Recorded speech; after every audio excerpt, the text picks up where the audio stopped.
राष्ट्रवादी काँग्रेसचे इंदापूरचे मोठ्या प्रमाणात कार्यकर्ते आज शरद पवार यांची गोविंदबाग येथे भेट घेण्यासाठी आली होती। प्रमुखतः राष्ट्रवादी काँग्रेसमधील निष्ठावान कार्यकर्त्याला कुठेतरी विधानसभेची तिकीट मिळावं आणि त्यांना उमेदवारी मिळावी या मागणीसाठी आले होते।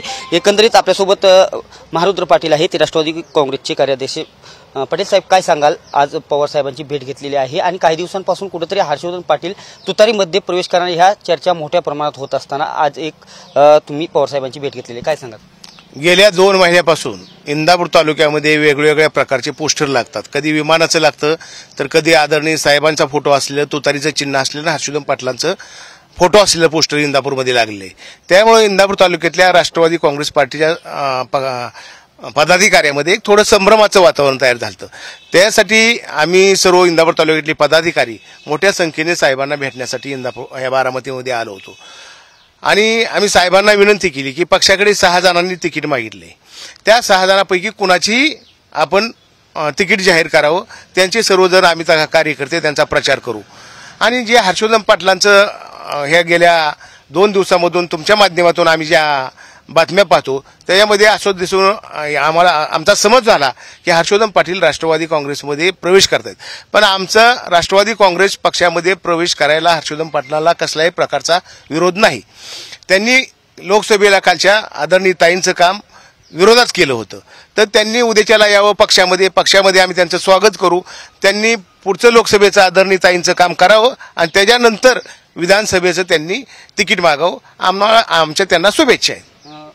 पटेल साहेब, कुठेतरी तुम्ही देखील इच्छुक आहात, 5 जणांमध्ये तुमचं देखील नाव पवार साहेबांना पुढे कार्यकर्त्यांनी मागणी केलेली आहे। कशा पद्धतीने पाहता की साहेब येणाऱ्या काळात इंदापूरची जागा निष्ठावान देतील, असं कसं काय वाटतं भविष्यात? काय ह्या 6 लोकांनी पक्षाकडे अधिकृत मागणी केली, मी पक्षाकडे मला तिकीट द्यावं असं अधिकृत मागणी केलेली नाही।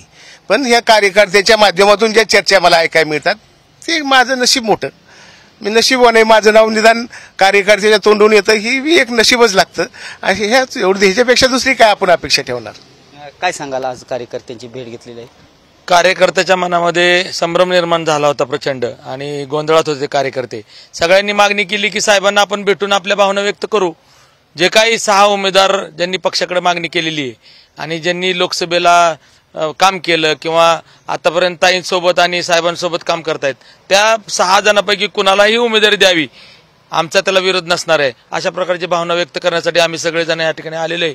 आणि साहेबांनी आता सगळं साहेब मगाशी सांगितलं, तुम्ही ऐकलंय, त्यामुळं निश्चितपणे साहेब आमच्या सगळ्यातला कोणीतरी एक उमेदवार देतील आणि आम्ही त्याला तुतारीच्या माध्यमातून निवडून आणण्याचं काम करू, एवढंच मला सांगायचं। एकंदरीतच माजी मंत्री हर्षवर्धन पाटील यांच्या प्रवेशाला आमचा कसल्याही स्वरूपाचा विरोध नाही, परंतु येणाऱ्या काळातील जे लोकसभा आहे त्या लोकसभेचं सुप्रिया सुळे यांचं हर्षवर्धन पाटील यांनी काम करावं आणि पुन्हा विधानसभेची उमेदवारी मागण्यासाठी साहेबांकडे यावं असं कार्यकर्त्यांनी किंवा राष्ट्रवादीचे जे कार्याध्यक्ष आहेत महारुद्र पाटील यांनी सांगितलेलं आहे। आणि येणाऱ्या काळात थोड्या दिवसात विधानसभा येत आहे, कशा पद्धतीचं निष्ठावानाला संधी मिळते का आयात उमेदवारांना संधी मिळते हे देखील पाहणं तितकंच महत्त्वाचं ठरणार आहे। कॅमेरा पर्सन विकी चव्हाणसह मी दीपक कापरे, TV9 मराठी, बारामती।